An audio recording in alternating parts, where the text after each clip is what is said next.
Si je vous dis logistique urbaine, qu'est-ce que ça vous évoque?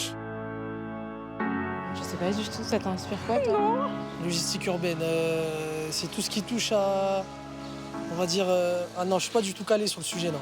Et si je vous dis transport de marchandises en ville? Mais je pense que ces dernières années qui viennent passer, j'ai énormément commandé. Parce que on pouvait pas se déplacer, donc pas le choix. Et du coup, c'est devenu une habitude. Le commerce en ligne, boosté par la crise sanitaire, évidemment. C'est positif pour celui qui reçoit. Après, pour celui qui n'a rien demandé, c'est sûr, voilà, les bouchons en ville, et ça fait aussi de la pollution et beaucoup de circulation. Ouais. Je pense qu'il doit y avoir des inconvénients, ne serait-ce que pour la planète. Les livreurs aussi, qui font beaucoup d'heures de travail. Beaucoup de questions et de nuisances, incontestablement.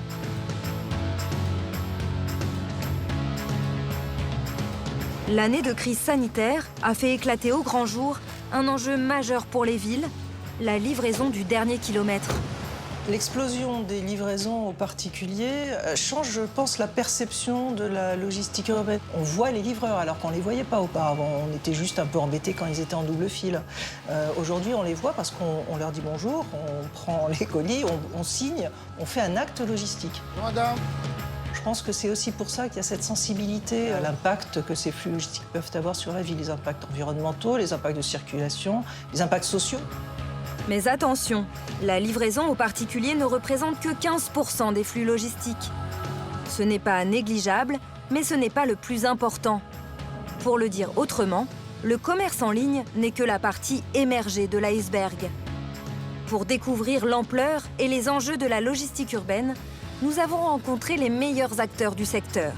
La chercheuse Laetitia Dablanc, la présidente de France Logistique Anne-Marie Hydrac, le logisticien Jonathan Seban, et des élus à Toulouse, Montpellier et Annecy en première ligne sur le sujet. Ensemble, nous allons plonger de l'autre côté du miroir, dans le monde insoupçonné et crucial de la logistique urbaine.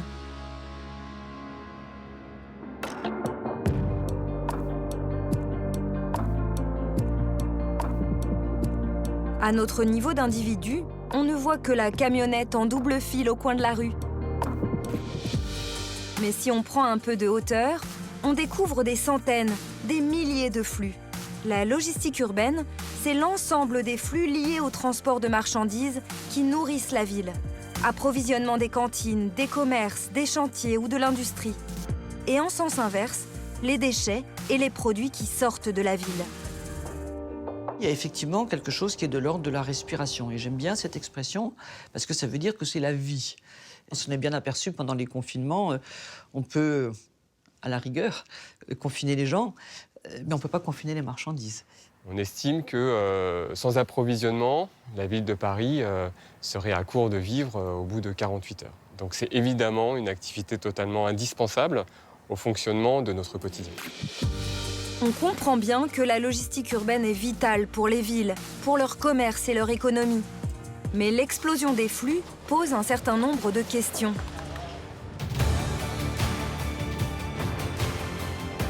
Regardons plus précisément comment fonctionne la logistique urbaine. Le dernier kilomètre n'est en fait que la dernière étape d'un long trajet qui commence souvent à des milliers de kilomètres de là. Les marchandises arrivent de l'ensemble du territoire français et elles arrivent beaucoup de l'étranger. Elle va passer par au moins 5 entrepôts dans l'ensemble de la chaîne logistique. Le dernier entrepôt par lequel elle va passer avant d'arriver dans le magasin ou au bureau ou bien chez les gens sera autour de la ville. Avant, on était à 10 km du centre. Aujourd'hui, on est à 30-50 km. Ça dépend des métropoles. Donc il y a une sorte d'étalement logistique, je dirais, dans l'espace.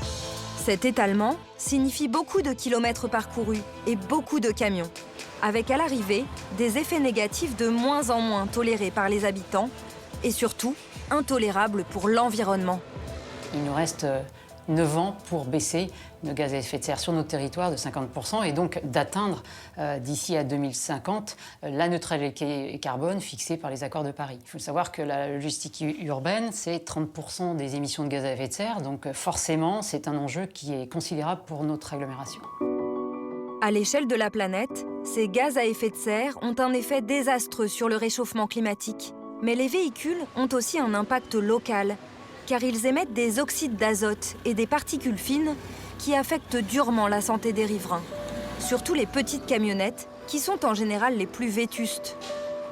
Alors, puisque le statu quo n'est plus possible, plus acceptable, qu'est-ce qu'on fait ? La première solution qui vient à l'esprit, c'est de transporter plus vert. Et donc, de livrer le dernier kilomètre de la façon la plus propre possible. Mais pour y arriver, il faut d'abord transformer complètement l'organisation de la ville, à commencer par réimplanter des sites logistiques au cœur des centres urbains. Plus le dernier entrepôt se situe près du destinataire final, plus le mode pourra être un mode électrique, mais surtout un mode doux, et un véhicule de petite taille, de type vélo, vélo-cargo. D'accord, mais dans des villes de plus en plus saturées et où le prix au mètre carré flambe, comment trouver de la place pour des entrepôts ?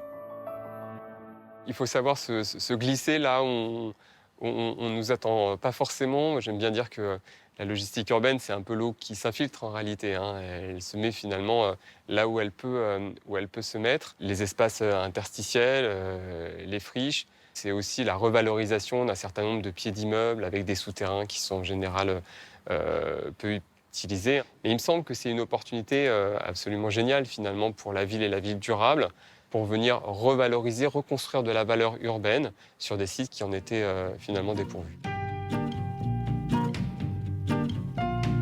Ce retour des espaces logistiques en ville a déjà commencé. C'est parce qu'un entrepôt de colis a été aménagé juste derrière le Capitole, au cœur de Toulouse, qu'on a pu déployer des solutions douces.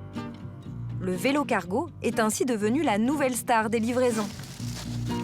Cet étonnant triporteur à assistance électrique est équipé d'une caisse d'1 mètre cube, pouvant transporter jusqu'à 100 kg de colis.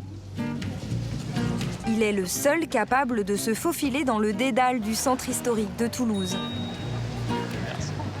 Et il a changé la vie de Gaëtan Leguet, qui livrait autrefois en camionnette.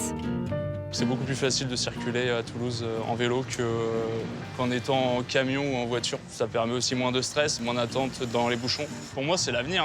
Vraiment, en ville, de toute façon, ils veulent limiter au maximum les voitures. La ville de Toulouse est construite à partir d'un hypercentre qui n'a jamais été détruit. Donc ce sont des petites rues qui sont entrelacées, donc c'est compliqué. Et en même temps, l'hypercentre, par définition, c'est le plus grand centre commercial de la région et un des plus importants en France. Donc la problématique des livraisons, on la traite depuis pas mal de temps. Dans les ruelles bordées de hauts murs de briques rouges, Gaëtan enchaîne les livraisons. Bonjour. Bonjour. J'aurais besoin d'une petite signature sur le colis, s'il vous plaît. Oui. Et voici, bonne journée. Son vélo-cargo fait sensation. Tout le monde veut se faire livrer en triporteur, comme cette commerçante d'une boutique de tissus d'ameublement. Ça passe, mais il faut le mettre incliné. L'avantage d'être en vélo, on peut facilement rentrer au dépôt. Si par exemple j'avais ce genre de colis, mais j'aurais pas pu mettre toute ma tournée, bah, c'est pas grave, je serais revenu au dépôt en 5 minutes, j'y suis même pas.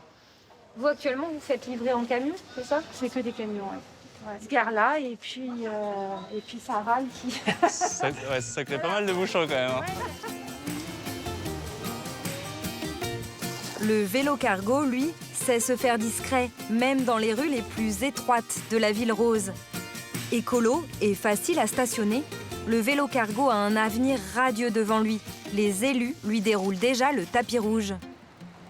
Nous n'arrêtons pas effectivement de financer des véloroutes, des pistes cyclables. L'idée, c'est que ces pistes cyclables aux côtés de nos départementales puissent aussi être utilisées, pas que par le particulier, mais aussi par les professionnels. Alors même si demain, ça représente 10%, 20% de la distribution de marchandises, c'est toujours ça de gagner. Le vélo-cargo est une partie de la solution, mais il ne va pas remplacer tous les flux. Car transporter des canapés ou alimenter un supermarché en 2 ou 3 roues, c'est tout bonnement impossible. Et puis, imaginez qu'il faudrait 80 vélos cargo, 27 camionnettes ou 16 camions pour remplacer un seul poids lourd. Parfois, le camion est tout simplement indispensable, car c'est le meilleur outil pour massifier les flux. Si on ne peut pas se passer du camion, il faut le rendre plus propre et moins bruyant. En un mot, plus acceptable. Mais il faut aussi des camions mieux remplis. L'idée paraît simple, mais si chaque entreprise ou transporteur y travaille, ça signifie mathématiquement moins de camions sur les routes.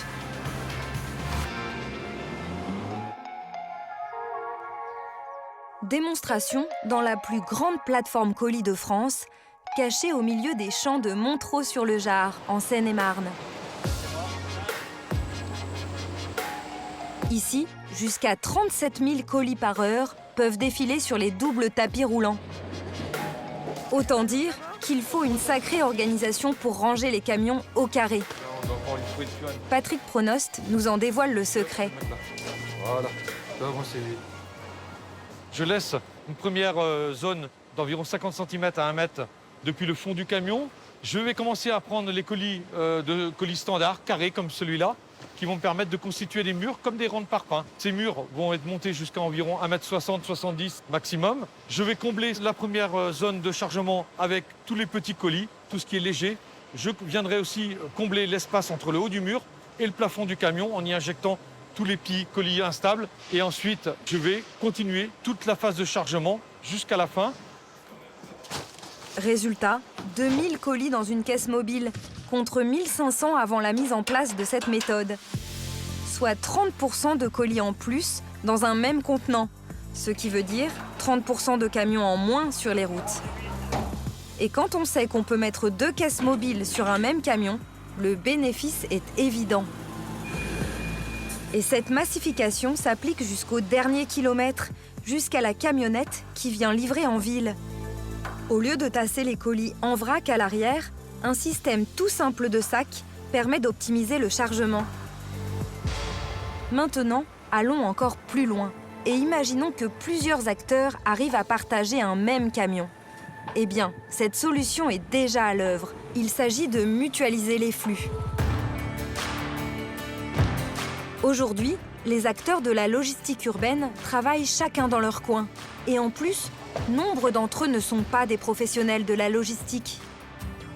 Il y a la moitié des camions qui sont des camions, on va dire, de logisticiens ou de transporteurs, et le même nombre concerne l'artisan, la petite entreprise qui se débrouille elle-même. Oui. Évidemment, les entreprises qui se débrouillent elles-mêmes, elles ont moins tendance à verdir les flottes, mais c'est ça la réalité. Ces artisans, commerçants et autres entrepreneurs utilisent souvent des véhicules utilitaires vétustes et à moitié vides. Et en plus, en opérant chacun de leur côté, ils accentuent le cloisonnement des chaînes logistiques. Des produits alimentaires par-ci, de la pharmacie par-là, du BTP par ici. Et autant de flux désordonnés vers les centres-villes.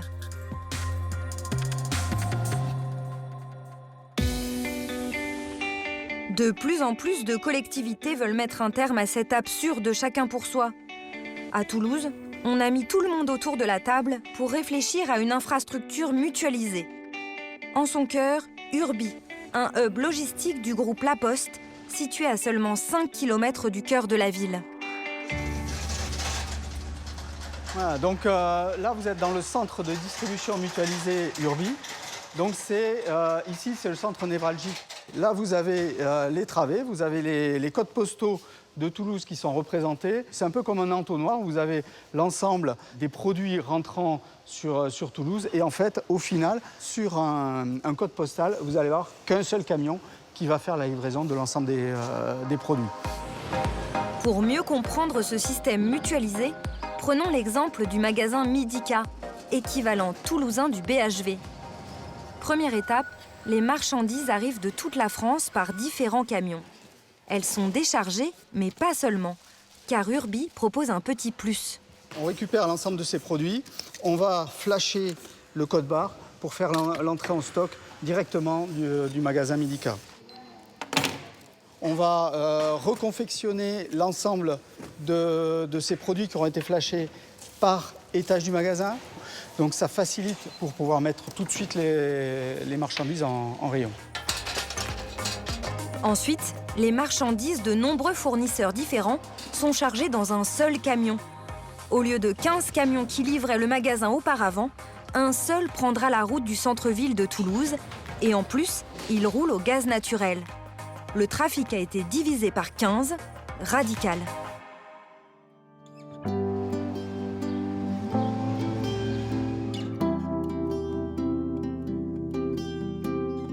À 6 heures, la livraison commence dans le petit matin toulousain. Florent Griset est à la manœuvre. Il profite d'une ambiance sereine qu'il ne retrouvera pas le reste de la journée. Ces temps-ci, c'est assez calme, c'est assez fluide, donc ça va. Et les emplacements de livraison sont dégagés à 6 heures du matin, donc ça va. C'est assez plaisant de livrer dans ces conditions. À l'arrivée, pas besoin de se garer en double file et pas de coups de klaxon rageurs. La mairie de Toulouse a prévu un espace de livraison juste devant le magasin Médica. Et cet espace temporaire est rendu aux piétons dès le déchargement terminé. Précédemment, les livraisons se faisaient entre 9h et midi. Donc, magasin ouvert, il y avait les palettes qui étaient amenées en rayon, les équipes qui étaient et à la vente et, on va dire, occupées à réceptionner et à mettre en rayon. Palette pour le premier, ascenseur de droite.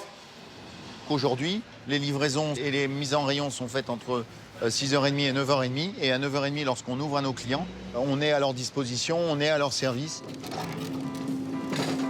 Et le camion ne repart pas à vide, car les cartons, plastiques et palettes de la veille sont embarqués pour être recyclés et valorisés.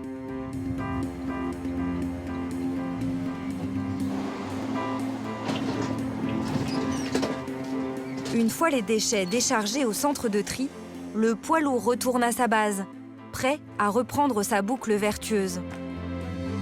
Un modèle mutualisé tellement convaincant que plusieurs opérateurs ont décidé de gérer en commun la plus grande plateforme de logistique urbaine de France à Toulouse. Elle s'étalera sur 19 000 m². Cela vous paraît énorme? Mais imaginez, si chaque opérateur avait eu son propre site, il aurait fallu occuper encore plus de terrain. Une fois encore, l'union fait la force dans un combat majeur, limiter l'artificialisation des sols. Et elle permet, en plus, une pointe d'audace.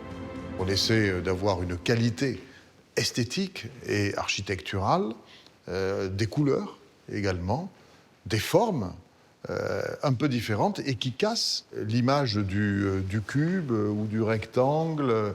Il faut que la logistique urbaine ne soit pas simplement vertueuse sur le fond, il faut qu'elle soit sympa. La logistique de demain devra donc être sympa, mais aussi créative. Pour mieux livrer la ville, les acteurs ne doivent pas craindre d'explorer et d'innover. La ville est en pleine mutation. Fini les parkings à ciel ouvert. Place au vélo, à la marche à pied et aux larges trottoirs. Cette révolution, qui a déjà touché la mobilité des citadins, est en train de s'étendre à la logistique urbaine. Je suis un maire qui va étendre la zone piétonne, étendre le confort de vie, la qualité de vie. Plus personne n'imagine remettre des voitures sur la place de la Comédie. Le défi de la logistique urbaine, toutes les métropoles de la Terre se le posent. Est-ce qu'on veut continuer à voir que les innovations se font à Singapour, à New York, en Chine? Donc soit on court après les autres, soit on donne envie aux autres de s'inspirer de nous. Les ruelles médiévales du centre historique de Montpellier s'apprêtent ainsi à voir débarquer un étonnant personnage. Après les véhicules électriques et bientôt à hydrogène, c'est une nouvelle innovation technologique qui vient ouvrir le champ des possibles, un véhicule autonome. Je vous présente Caretta, qui veut dire petit chariot en occitan. Ah, c'est une toute avant-première. On vient de le recevoir ce matin, on vient juste de le floquer. Vous verrez qu'il a des formes plutôt rondes, dans la douceur. Et étrangement, il nous rappelle certains jouets qu'ont nos enfants, vous voyez, pour le rendre sympathique. Également, nous lui avons doté de yeux pour pouvoir un petit peu interagir avec les passants sur la voirie. L'itinéraire de ce véhicule électrique tout droit sorti d'un dessin animé sera programmé à l'avance. Mais quid des obstacles et des passants? Pour parer à toute éventualité, la start-up Twinswheel a mis au point un dispositif intelligent. Il est bourré de technologie, c'est-à-dire qu'il est doté de 2 lidars, qui sont comme des radars, mais des lasers, qui permettent un petit peu de s'orienter dans l'espace. Il a une caméra 2D qui permet de l'évitement d'obstacles et de reconnaître des formes. Et pour compléter ce dispositif également, puisque les miroirs et les vitres sont mal captés, il est doté d'ultrasons sur les côtés. Les usages possibles de Caretta sont encore à l'étude. Il pourra servir par exemple de boîte aux lettres ambulante pour les riverains. Mais son rôle principal consistera sûrement à soulager le facteur de ses colis lors de sa tournée. Ce programme de véhicule autonome s'inscrit naturellement sur tout notre programme d'innovation, sur toutes ces façons de mieux livrer la ville. Aujourd'hui, on a un des plus grands parcs de véhicules électriques et innovants au monde. Innover, c'est aussi s'appuyer sur le numérique. Par exemple, en croisant les données de géolocalisation pour optimiser les trajets. Le but est encore et toujours de réduire les flux et de livrer la ville de façon vertueuse. Alors récapitulons. Transporter plus vert, massifier et mutualiser les flux et innover. Finalement, ces solutions sont à portée de main. Il suffit de s'emparer du sujet et maintenant, comme on dit familièrement, il n'y a plus qu'à.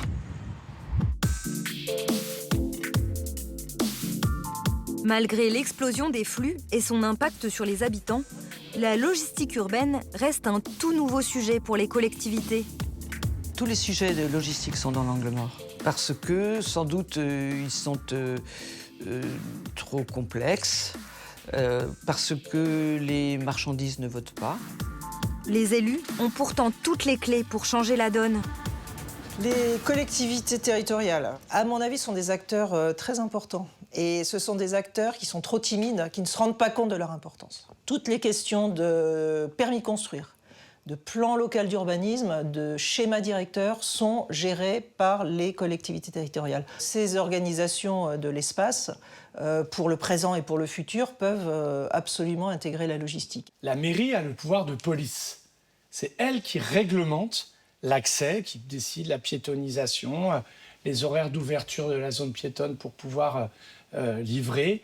Et la métropole, elle, c'est les enjeux de développement économique, donc de soutien au commerce, mais aussi comment on accompagne la mobilité qui est nécessaire pour les marchandises dans la ville. Et donc ça, c'est un défi colossal. Un défi exaltant aussi, qui ne demande qu'à être relevé. À l'horizon 2025, les grandes agglomérations vont mettre en place des zones à faible émission, qui privilégient les véhicules les plus propres. L'occasion de repenser entièrement la logistique urbaine. Comment organiser la circulation, le stationnement? Comment verdir les flottes qui alimentent les cantines, les hôpitaux et tous les services publics? Au bout de la route se trouve la possibilité de concilier augmentation des flux et environnement et l'opportunité d'améliorer la qualité de vie dans nos villes.